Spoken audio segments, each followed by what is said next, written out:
ఈ వీడియోలో మీకు ప్రతిదీ ఒక్కో వింతని కలిగించేలా చేస్తుంది. కొన్నైతే ఇలా కూడా చేస్తారా అన్నట్లుగా కూడా అంత ఆశ్చర్యాన్ని కలిగిస్తాయి. ఈ వీడియోలో ఉన్న ర్యాండమ్ ఫ్యాక్ట్స్ మీకు నచ్చితే కనుక ఖచ్చితంగా ఒక లైక్ చేయండి ఫ్రెండ్స్. ఇంకా ఇలాంటి ర్యాండమ్ ఫ్యాక్ట్స్ మీకు పార్ట్ 5 కావాలనుకుంటే కింద కామెంట్ సెక్షన్లో పార్ట్ 5 అని కామెంట్ చేయండి. అలానే మన ఛానల్ ఇంకెవరైనా సబ్స్క్రైబ్ చేసుకోకపోతే ఇప్పుడే వెంటనే సబ్స్క్రైబ్ చేసుకుని పక్కనే ఉన్న బెల్ ఐకాన్ను కూడా క్లిక్ చేయండి. ఇలాంటి సీలింగ్ ఫ్యాన్స్ అనేవి ఇప్పుడు ప్రతి ఒక్కరి ఇళ్లలో ఉంటున్నాయి. కానీ మనం ఇలా చాలా సంవత్సరాల నుంచి ఇవే మోడల్స్ని వాడుతూ వస్తున్నాం. ఎందుకంటే వాటి మీద బోర్ కొడితే మనం చెమటలు కక్కవలసి ఉంటుంది కాబట్టి. అందుకే ఈరోజు మీకు ఒక వింతైన సీలింగ్ ఫ్యాన్ని పరిచయం చేస్తున్నాను. అదే ఈ హెలికాప్టర్ సీలింగ్ ఫ్యాన్. ఇది చూడటానికి ఇలా వింతగా ఉండటమే కాదు, మన ఇంట్లో అట్రాక్షన్గా ఒక వస్తువు కూడా ఉన్నట్లుగా కూడా ఉంటుంది. సీలింగ్ ఫ్యాన్స్ మీద బోరు కొట్టిన వాళ్ళకి మాత్రం ఇదొక మంచి ఐడియా. ఇంకా ఇందులో ఉన్న విచిత్రం ఏంటంటే ఆ ఫ్యాన్ తిరుగుతుంటే అచ్చం హెలికాప్టర్ వెళ్తున్న సౌండే వస్తుంది. ఒకసారి వినండి.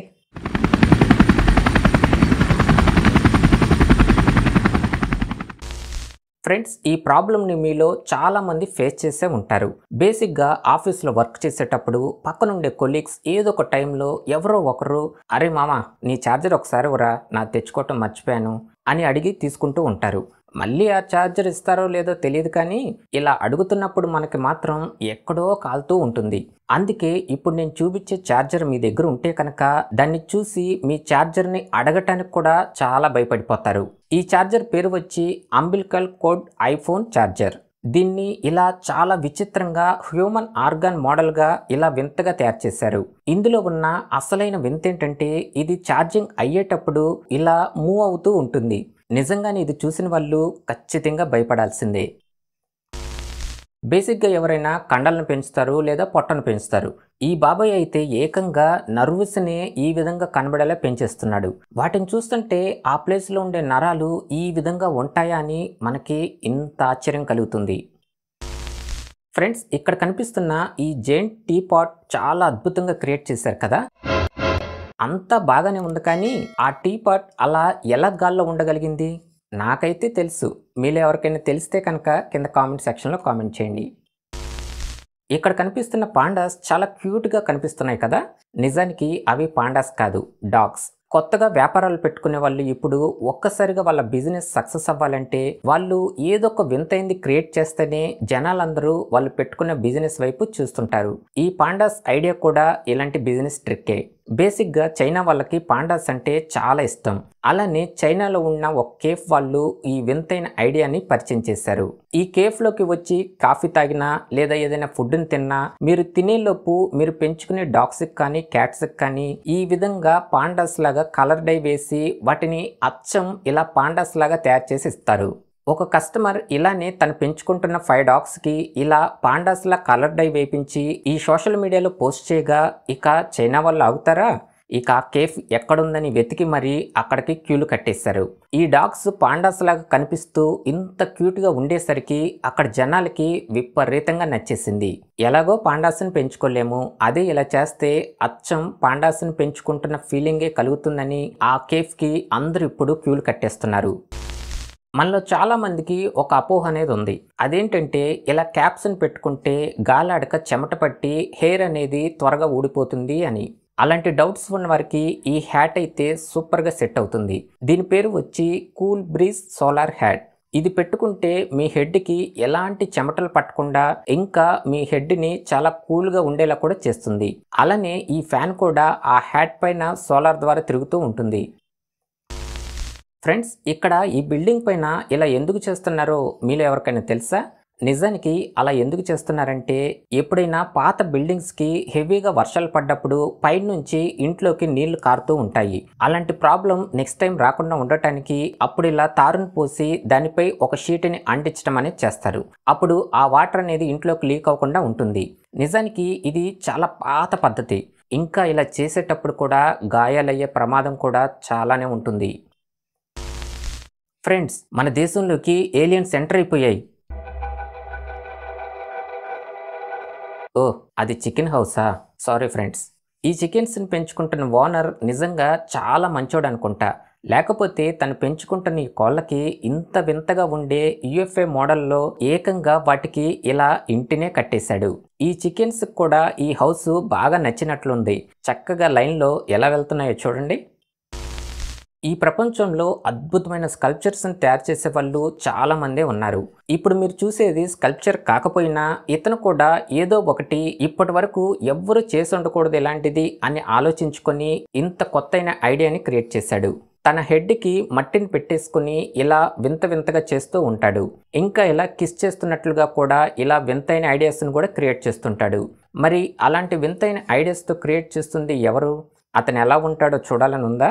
అయితే చూడండి, ఇతని పేరు వచ్చి విలియం కోబింగ్. ప్రెగ్నెన్సీతో ఉండే మదర్స్కి కడుపులో ఉన్న శిశువు ఎలా ఉంటాడో, ఇంకా తల్లి పోలిక తండ్రి పోలికలతో పుడుతున్నాడా అని ఆ బాబు పుట్టక ముందే ఈ విధంగా ఆలోచించుకుంటూ ఉంటారు. అలాంటి వారికి ఈ ఫ్యాక్ట్ సూపర్గా నచ్చుతుంది. ఇంకా మన టెక్నాలజీ ఎంత అద్భుతంగా ఉందో కూడా ఈ ఫ్యాక్ట్ చూస్తేనే క్లియర్గా అర్థమైపోతుంది. కడుపులో ఉన్న శిశువుని స్కాన్ చేసి ఆ స్కానింగ్ ఫొటోస్ ఆధారంగా ఇప్పుడు ఈ విధంగా 3D ప్రింటర్ సహాయంతో ఆ బాబు పుట్టక ముందే ఆ శిశువుని ఇలా తయారు చేస్తున్నారు. ఇప్పుడు మీరు తల్లి పోలికలతో ఉన్నాడో తండ్రి పోలికలతో ఉన్నాడో మీరే ఇంత క్లియర్గా చూడవచ్చు. అంతేకాకుండా ఇంకా ఆ శిశువు పుట్టక ముందే పుట్టేవాడు ఇలా ఉంటాడా అని ఇంత క్లియర్గా కూడా తెలుసుకోవచ్చు. నిజంగా ఈ ఐడియా క్రియేట్ చేసిన వాళ్ళకి పెద్ద థ్యాంక్సే చెప్పుకోవాలి. ఎందుకంటే ఇలాంటి ఫీలింగ్ అనేది ఎప్పటికీ నెవర్ బిఫోర్ ఎవర్ ఆఫ్టర్గా ఉంటుంది. ఫ్రెండ్స్, ఇప్పటి వరకు మీరు చాలా వింతైన హెల్మెట్స్ని చూసే ఉంటారు. వాటిలో మీకు కొన్ని ఏ ముందర హెల్మెట్ అనేలా ఉంటాయి. ఇంకొన్ని అయితే ఇదేంద్రా ఇలా ఉంది హెల్మెట్ అని అనుకున్నవి కూడా ఉంటాయి. నేను కూడా ఇప్పుడు మీకు అలాంటి వింతైన హెల్మెట్ని పరిచయం చేస్తున్నాను. దీని పేరు వచ్చి ఫిష్ బౌల్ హెల్మెట్. ఈ హెల్మెట్ చూడటానికి ఇంత వింతగా ఉంటుంది. ఇంకా అలాంటి హెల్మెట్స్ని మనం పెట్టుకుని రోడ్ల మీదకి వస్తే జనాలందరూ మనల్ని ఇంకెలా చూస్తారో. మనందరం ఇప్పటి వరకు ఇలాంటి అందమైన క్యాండీస్నే చూసాం. కానీ హారబుల్గా ఉండే క్యాండీస్ని నాకు తెలిసి మీలో చాలా మంది చూసి ఉండరు. అయితే పదండి వెళ్ళి చూద్దాం. ఈ క్యాండిల్స్ ఇలా మనుషుల బాడీ పార్ట్స్తో ఉన్నట్లుగా ఉంటాయి. ఇంకో విచిత్రం ఏంటంటే అవి కరుగుతూ ఉంటే ఇలా బ్లడ్ కూడా వస్తూ ఉంటుంది. ఇంకా పూర్తిగా కరిగిపోతే అందులో ఒక స్కెల్టన్ హ్యాండ్ లాగా కూడా మనకు కనిపిస్తుంది. ఈ క్యాండిల్స్ ఇలా హ్యాండ్స్ ఆకారమే కాకుండా స్పైన్ మోడల్లో, సమాధి మోడల్లో ఇలా వింత వింతగా ఉండేలా కూడా క్రియేట్ చేస్తున్నారు.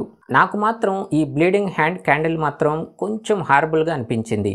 మరేంటి దాని రేటు $35 అంట. వెళ్ళి కొందామా? రీసెంట్గా చైనాలో వర్షాలు బాగా పడి అక్కడ వాతావరణం ఎలా అల్లకొల్లాలం అయిపోయిందో మనందరం న్యూస్ ఛానల్స్లో చూసాం. నిజానికి అది అల్లకొల్లాలం కాదు, ఏకంగా ప్రాణాలు పోయేలా వరదలు వచ్చేసాయి. ఇక్కడ చూడండి, ఏకంగా సబ్వే ట్రైన్లోకి ఆ వరద నీరు ఏ విధంగా ముంచెత్తేసిందో ఆ వాటర్ దాదాపుగా వాళ్ళ మెడ వరకు వచ్చేసాయి. వెంటనే ఇందులో ఉన్న కొంతమంది ప్యాసింజర్స్ ఆ విజువల్స్ని వీడియో తీసి ఈ సోషల్ మీడియాలో పోస్ట్ చేయగా అధికారులు వాళ్ళందరినీ రక్షించడం అనేది చేశారు. ఇంకా అప్పుడు పడుతున్న వర్షాలకి ఈ రిపోర్టర్స్ కూడా వాళ్ళ న్యూస్ని కవర్ చేయడం కూడా చాలా కష్టమైపోయింది.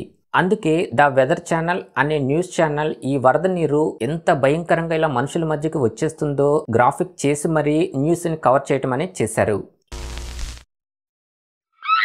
భయపడ్డారు కదా, భయపడటం కోసమే అలా తయారు చేశారు. అలా భయపడేలా చేసింది ఇదిగో ఇతనే. ఇతని పేరు వచ్చి స్క్రీమింగ్ మ్యాడ్ జియోర్జ్. చాలా క్యూట్గా ఉన్నాడు కదా.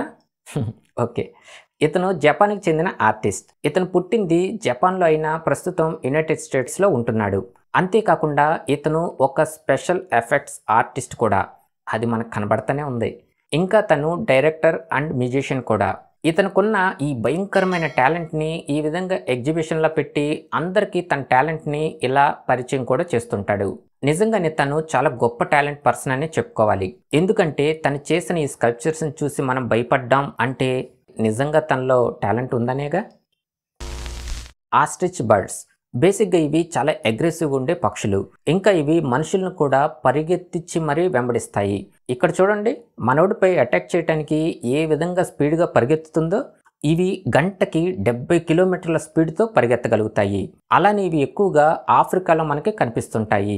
ఈ పక్షులు ఇంత అగ్రెసివ్‌గా ఎందుకుంటాయంటే అవి పెట్టే ఎగ్స్‌ని ఇంకా వాటి పిల్లల్ని కాపాడుకోవటం కోసమే.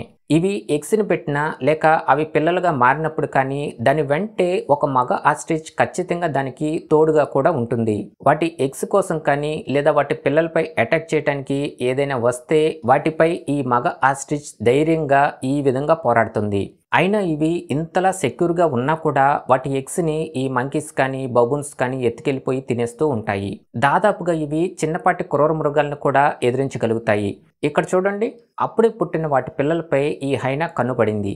ఇంకా వాటిని ఎప్పుడు తిందామని కూడా ఆ టైం కోసం ఎదురు కూడా చూస్తుంది. మరి ఇంత మంచి ఛాన్స్‌ని ఈ ఆస్ట్రిచ్ వదిలిపెడుతుందా? ఆ హైనాకి చుక్కలు చూపించింది.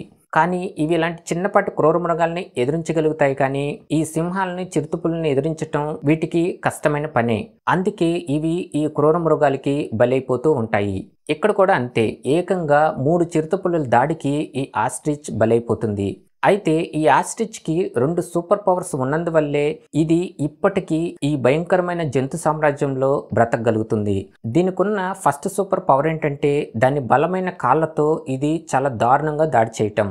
2 ఇది గంటకి 70 కిలోమీటర్ల స్పీడ్‌తో పరిగెత్తడం అంటే నిజంగా మామూలు విషయం కాదు. అందుకే ఇది ఈ వైల్డ్ యానిమల్స్ మధ్య ఇంతలా సర్వే అవ్వగలుగుతుంది. ఓకే ఫ్రెండ్స్, ఈ వీడియో కనుక నచ్చితే ఖచ్చితంగా లైక్ చేయటం మాత్రం మర్చిపోకండి. ఇంకా మన ఛానల్ ఎవరైనా సబ్స్క్రైబ్ చేసుకోకపోయినా ఇప్పుడే వెంటనే సబ్స్క్రైబ్ చేసుకొని పక్కనే ఉన్న బెల్ ఐకాన్ కూడా క్లిక్ చేయండి.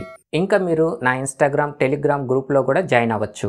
వాటి లింక్స్ని డిస్క్రిప్షన్లో ఇచ్చాను. అండ్ ఫైనల్గా మన ఛానల్ని సబ్స్క్రైబ్ చేసుకొని సపోర్ట్ చేస్తున్న ప్రతి ఒక్క సబ్స్క్రైబర్కి థ్యాంక్ యూ సో మచ్.